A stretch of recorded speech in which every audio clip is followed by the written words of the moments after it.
All right. This is chapter 12, just a little bit more about cryptography.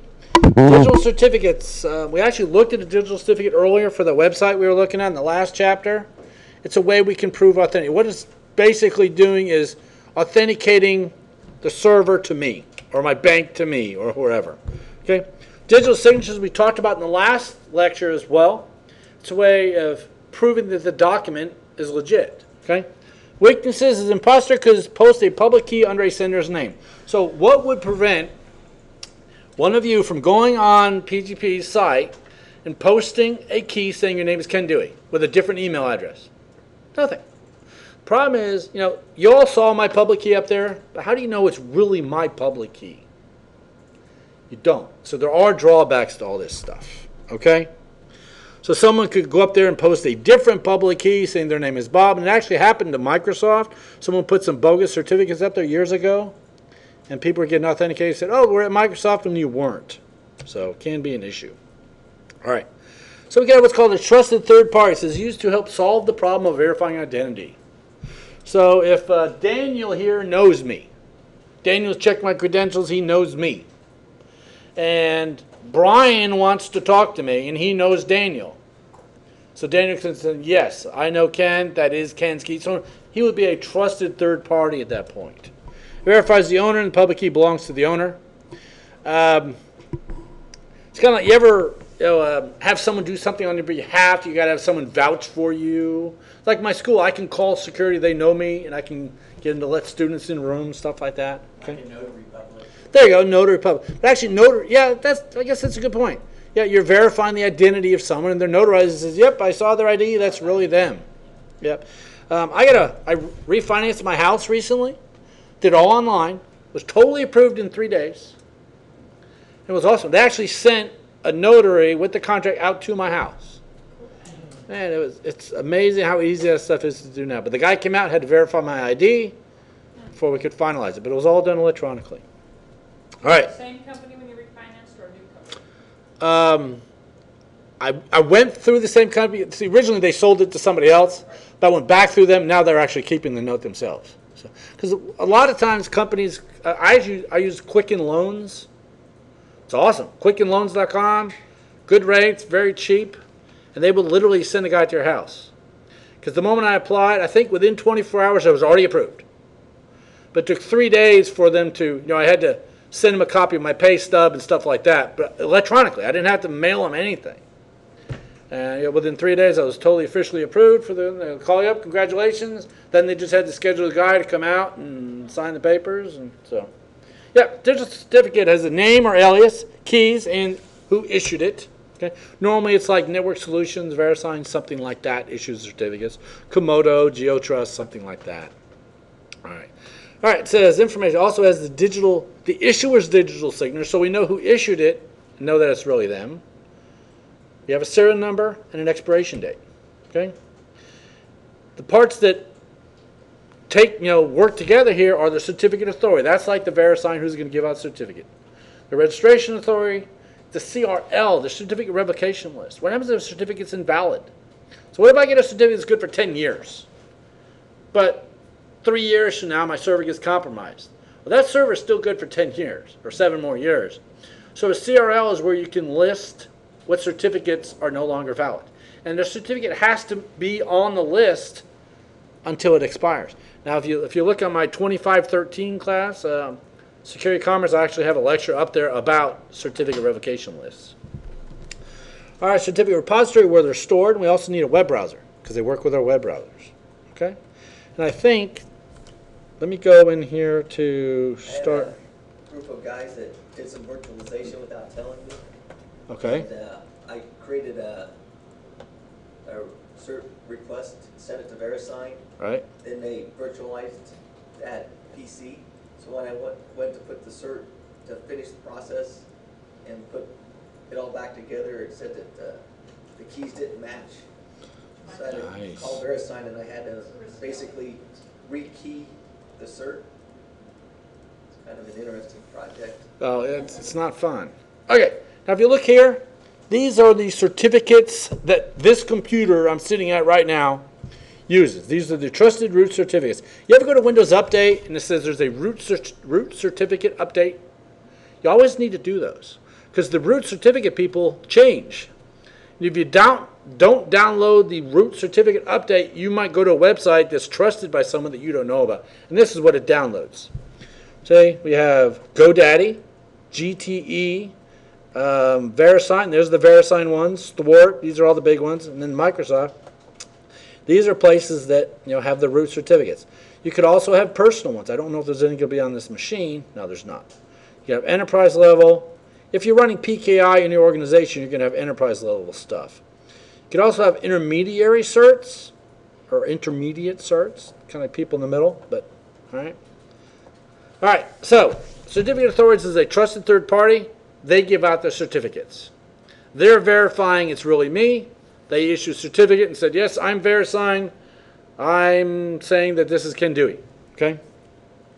They could be internal or external. The military. Military does their own. So whenever I want to go to like TRICARE's website for my medical insurance, it always comes up and says the certificate is invalid. They want to know why? Because they manage the certificate themselves internal to the military. It's still encrypted. It's just that it's encrypted and signed by the military, not by a commercial organization. So, all right. All right, duties of the CA. Generate, issue, distribute certificates. Okay. So they distribute the certificates to me. So I buy one from VeriSign. They generate, first of all, they verify who I am, generate it, issue it, and then get it to me, and I install it on my server. They also manage the revocations, the secrecy, or the security, availability, all that stuff is through them. Because whenever I bring in my web browser, it still needs to verify the key is valid. So they need to be online to verify that stuff. Okay. Subscriber requesting one generates the keys, send it to the CA. So I go on my IIS or whatever I'm using that I want my certificate on. I generate the certificate. I send it to VeriSign. Said I would like you to issue this certificate for me. Then they issue it. Then I install the response on my machine. Okay. So they could create the keys. It depends on how you're doing it. Then they issue the certificate. I install the certificate, which they have signed. Then we go on from there. All right, the registration authority is the subordinate entry designated to handle them. It's kind of like they work under them. Like, we're all attending this class this week. Well, who do we really register through? Kim. Kim was the registration authority for the college. So it's kind of what we're talking about here. Duties, receive, authenticate, and process certificate requests. It was kind of funny years ago. I'd say late 90s. I used to do a bunch of certificates for a bunch of companies. I did like the firstmarinedivision.org. They wanted a certificate. So I went up and requested a certificate for firstmarinedivision.org. So I got a response back saying, okay, we need proof, so we need some incorporation paperwork. So I said, okay, fine. So I contacted First Marine Division, and they're like, great. It's going to take some time, but we'll get it to you. In the meantime, I'm waiting for the certificate because they have to prove who I am. About 3 days later, they approved the certificate. I never sent them the proof. Yeah, back in the late 90s, that's how they were doing it. If you wait 3 or 4 days, they'll just approve it. Now they don't. Now you actually have to provide the proof. But there was issues back then. So whoever, the registration really wasn't doing the job back then. Yeah, we're just trying to close this open case. They're basically saying, okay, it's been 3 days. They're going to send it to us sooner or later, so let's just close these. So I'm telling you, that's what happened. Okay? They handled the identity and the authentication. Not so much, though. Okay. Okay, they could also obtain the public key. Okay. Okay, we talked about that. All right. What can we do with these certificates? They can send it via email. Okay. I could send them through documentation, the incorporation papers like I was telling you about. For Dixie Air Title Service, when the guy in charge of that died, I had to get a hold of the naming agency to get their name redone. And I had to send them death certificates and all kinds of paperwork before they would release it, which is good. You'd hope they wouldn't just release it to anybody. Okay. You could also do it in person, like passports. Anyone ever get a passport? You literally have to go to the passport agency and I swear I'm really Ken Dewey and so on and so forth. So that's in person. Okay. All right. Certificate revocation list. That's a list of the bad certificates. They could be no longer needed. Details could have changed. Okay. The private key could have been lost or compromised. So there could be lots of issues why certificates need to be revoked. Okay? And you can download these lists. Now your browsers do automatically check those. If they don't, we got problems. They should be checking this list. Okay? Repositories is a publicly accessible list of where all these certificates are. So when I go to my bank, I should be able to download that certificate, which I do. I showed it. I went to D2L and showed it to you earlier. Okay? You can view the status, and it comes right up and tells you if it's valid or invalid. Let me show you an invalid certificate. I'm going to go to vc.cyber.rose.edu. That's the virtual lab system we use. Okay? Whoa, there's a problem with this certificate. In the past, like version 6 or so of Internet Explorer, you just go there. Now they're warning us, whoa, there's a problem. Are you sure you want to go there? Well, yes, I'm going to go there. Okay? And then I'm going to view my certificate. It comes up with an error. So is my certificate valid? Well, the dates are February 6, 2010 to February 6 or February 4, 2020. So the dates are good. Okay. Issued to VMware default installer. Oh. Issued by VMware installer. So basically we issued it ourselves. So does that mean this data is not encrypted? No, it's totally encrypted. But we just can't verify who it came from. So anybody could have made this certificate, which we did. We made it ourselves. So it's still encrypted. And the reason why we use this, it's free. Okay? And plus, you're not putting any personal information on this virtual lab. Okay? It's not linked to your social security number. It's not linked to nothing other than your name. Okay? So it's still a valid certificate. I go to the details. There's a SHA-1 RSA. And this is only using 512-bit RSA, so it's a lot smaller. Wow. Only 512-bit? You saw that key space earlier. That's still pretty darn big. Okay? So, kind of cool. But you can see invalid ones as well. Okay. Back in here. All right. So there's where you can search for them. You can always search the repository. Normally you do this internal to your network, but they could be done external as well. Web browsers.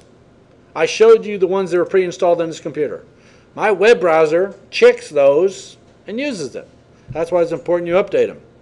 You can take advantage of the system automatically. I don't have to download stuff, which is nice. But you just do need to update your machine now and then. It says users do not need to install them manually. Can you imagine if I had to install certificates manually? Some of us could probably figure it out. But can you imagine, and you got that 65-year-old lady at home uses the email for Facebook, or uses the computer for email and Facebook, that's about it. Can you really imagine walking her through installing a certificate? Ain't happening. Ain't happening. So that's why you need something that's automated. That's what this does for us. Okay. And here's just like the ones I showed you earlier. It's a list of who there's in there. Okay? All right. All right. Digital certificates, there's a couple different kinds. There could be dual key. There could be dual-sided. There could be single-sided. But basically to prove documentation. Okay? Sometimes it's... Now, with my bank, I have to log into my bank. Why am I having to log in? What is that doing? Making sure you are... Right, it's authenticating me to the bank. Now, why don't they have to log into me? Well, they supply me with a digital certificate, so I know it's the bank. Why don't I just use a digital certificate? Could I? Yes, I could. I could install a certificate on my end, then they would automatically authenticate me. But the problem is, can you imagine the bank having to issue out all these certificates and having to walk through the customers of installing them? Now, what if I want to use it on a computer that doesn't have the certificate installed? It would be a nightmare. But what if I have computer systems that work that I want to work securely? Yes, then I could install a digital certificate between systems that work, and yes, they could authenticate automatically. All right.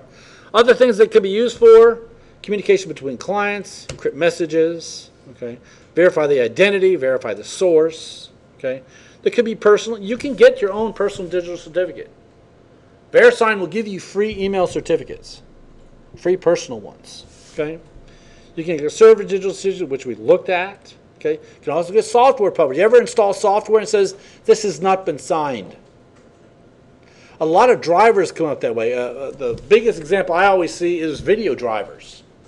Because video cards, there's so many of them. And they're always updating the drivers. And it takes a lot of time and energy to get those signed. So they'll update them all the time. It says, you sure you want to install this? It's not signed. All that means it hasn't gone through a verification process. Okay. Class 1, personal stuff. Okay. Class 2 is server certificates. Okay. And we could have email. I get email from friends of mine that work at Tinker. And a lot of times they'll have digital certificates installed in the email. I can't do much with them, but if they were talking internal, they could see it. So that's fine. Okay. All right. Class 2, again, server, which we already talked about. They start talking about SSL certificates, which we've kind of looked a little bit about already. That's what we looked at. Okay. The padlock sign means it's secure. There's some places out there that are fraudulent. They'll have a picture of a padlock. Yeah. This is actually a padlock in the address bar. Okay. Class 3, there's our software one we just talked about. Okay, if dual key, it says reduced need for storing multiple copies. Okay. It says copies kept in central storage repository. Okay. The ability of the client to authenticate back to the server. That's what's nice. With a dual-signed certificate, dual-sided certificate, the bank authenticates to me, then I authenticate to the bank. I wouldn't have to sign in because I have their certificate. But we don't do that way, so then that's why we have to sign in. X509 is what they use. Revision 3 is what we're pretty much using now. Okay, I think it's version 3. There it is. 2 or 3. Okay. Yeah, it's 3. Talks about the structure of it, all the different components that are in our certificate. We looked at a couple of this stuff already, the validity period. Okay. A lot of stuff involved in them. PKIs is entire infrastructure, public key infrastructure. Uses digital certificates, uses asymmetric. Now, with asymmetric, is that 1 key or 2? It's 2. Symmetric is 1, same key. Asymmetric is 2 keys. Uses public key cryptography standard like the PGP I was showing you. Also uses trust models and key management, which we'll talk about. All right. It's a framework. PKI, what it is a big framework of how to do all this stuff. Okay? It facilitates storing, creating, distributing, revoking, get all this stuff to work. Hopefully they go a little more in depth on it. Okay. All right. Defined through RSA, and it's still used today. RSA. Okay. Here's all the different standard numbers, which we're not going to go through. Okay. All right. When you create a certificate, which we're not going to create one on here, it's not hard to do. But you basically tell it, I want to create a certificate. And ask, okay, what name do you want it? What's your address? That kind of stuff. Okay. Ask you what kind of standard you want to develop it for. Okay. Trust models. Okay. Windows. The Windows network we're using domain. Do you think there's any trust built into that domain? Sure there is. There's a two-way transitive trust built into these computer systems. Okay. All right. It says the confidence or reliance in another person. I trust you guys. Well, maybe not, but I could. Okay. A model is basically, how are we going to handle this? It was kind of funny when I worked at Tinker way back with NT4. We had a separate network which we used for software development. And I asked, could we tell the Tinker domain, could we set up a trust relationship between the two domains? The Tinker domain and our test domain. And they said, oh, no trust relationships allowed whatsoever. Yeah, there was tons of them. They just didn't know it. So I went and looked. I'm like, but you're already trusting everybody. And it wasn't like, what I wanted to do is I wanted our network to trust the Tinker network. Okay? So they could come into us. It was a one-way trust. It wouldn't go the other way. So they could get, the reason I wanted it is I wanted to be able to sit at my desk and get into the test network. But I didn't want the test network to be able to get into the Tinker network. I wanted one-way trust. Well, oh, no, can't do that. Yeah, there was tons of them already set up. So we set up and they never knew anything different. So, all right. Direct trust, one person knows the other. Okay. We all came to class this week. How many of us have showed their ID to Melissa? None of us. Melissa's never seen my ID. Ever. But she knows people who knew me, so she assumes I'm Ken Dewey.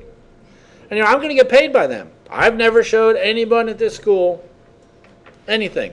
How do they know I even gave the right Social Security number?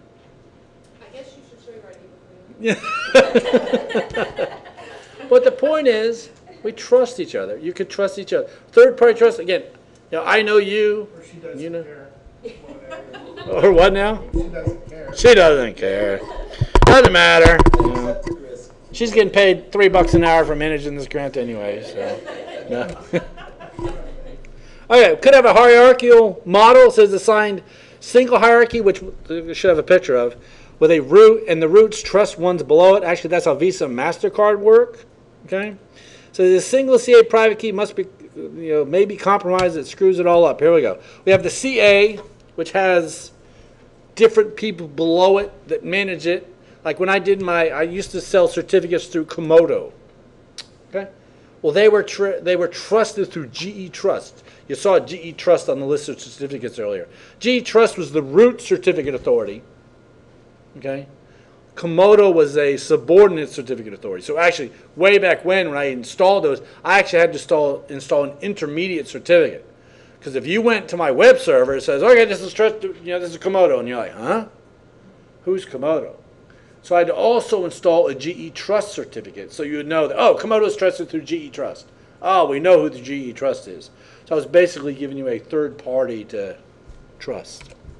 Okay. It says distributed trust model, multiple CAs, signed digital certificates.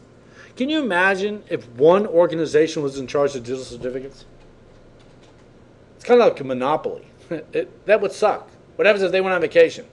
We're done. Okay. Okay, bridge trust is one CA acts as a facilitator to connect the rest. Okay. They don't manage them, the other people do. Here's our CA. We have intermediate CAs. Then the issues are certificate authorities. A lot of places do that. A lot of websites are doing that now. They actually have a main, like with Komodo, I would sell certificates through my company. But I was actually issuing them from Komodo. It's kind of like one of those affiliate sales programs on websites. You can sell for somebody. It's the same kind of thing. Okay. Now we can have a bridge CA. He's bridging the two. So he really doesn't do anything, but he just says, you can kind of think of it when one company buys out another company, then all of a sudden they start incorporating all their stuff, the same kind of thing. Okay? Bridge says federal and state governments do that. Okay, pharmaceutical industry, aerospace industry, they're bridged into the system. Okay? Okay, the policies, how are we going to manage all this stuff? Okay? Then we have the practice statement. How do we manage it? How will we manage certificates? Okay. All right, when it comes to the life cycle, we got to create them. We could suspend them. We could revoke them. We could expire them. There's a lot of different stuff that has to happen to certificates. Okay. And where do we store the stuff? Okay. It could be embedded. It could be stored on a local system. They could store it at a centralized enterprise level system. Really depends. Could be using tokens. Could be using smart cards. All of those things are used for storing keys. Eric's got his smart card back there. His key is stored on that token, or on the smart card. So, yep. All right, usage. You could have dual keys. You could have a single key. But dual keys is one pair used for encrypt. We talked about PGP already. One could be used to encrypt. A different could be used to decrypt. Just many different ways it could be used. Okay? All right. Escrow. Who holds them? Y'all know what escrow is when it comes to a house? You're going to buy a house, you give them money in escrow. Well, basically that says, you know what, Ken Dewey's going to buy a house. This is his good faith money that we're going to start this processing deal. So someone holds it. Aerospace Reports, the ex-client of mine, they would sell or do escrow for $10 million aircraft. And they loved it when they would get the transfer requests in after 3:30 on a Friday. Because they would get the money. Then they would get the transfer request after 3:30, which means they cannot process it that day. It means they would be making interest on $10 million all the way to Monday morning. They'd be like, yes, we got another one. That'd be some serious cash. Okay? All right, so who manages them? The private key could be split, and there's actually parts with mobile, the clipper chip and all that, which go into more depth on that. But it could be broken in two different pieces. Okay? When do they expire? How to renew them? Right? How to revoke them? That's probably the biggie there. Okay? And recover. Need to recover keys. Okay? All right. All right, there's an N of M. Okay, great. Suspending keys. What about suspending a key? You ever think you might want to suspend a key? Sure. I'm going to suspend my air conditioner while I'm gone to Italy. Does that mean I'm going to remove it, totally throw it in the trash? No, I'm just going to turn it off. So maybe I don't want to revoke a key. Maybe I'm going to be doing maintenance on this system. So I'm going to suspend it for the next whatever. Actually, yesterday, y'all were here. Did my alarm go off yesterday at my house, what they called me? It was yesterday. Yeah, I suspended it until Saturday, actually this afternoon. So if the alarm went off last night, they wouldn't have called me because I told them to suspend notifications because they're having an issue. So which means today, like whatever time they called me the other day. Go back in your house and it'd be empty. Yeah, my house will be empty. It was a plan. That was the plan. Yeah, but when the suspension's over, they automatically resume business. I had an issue with my dining room window kept going off. I still don't know what it is.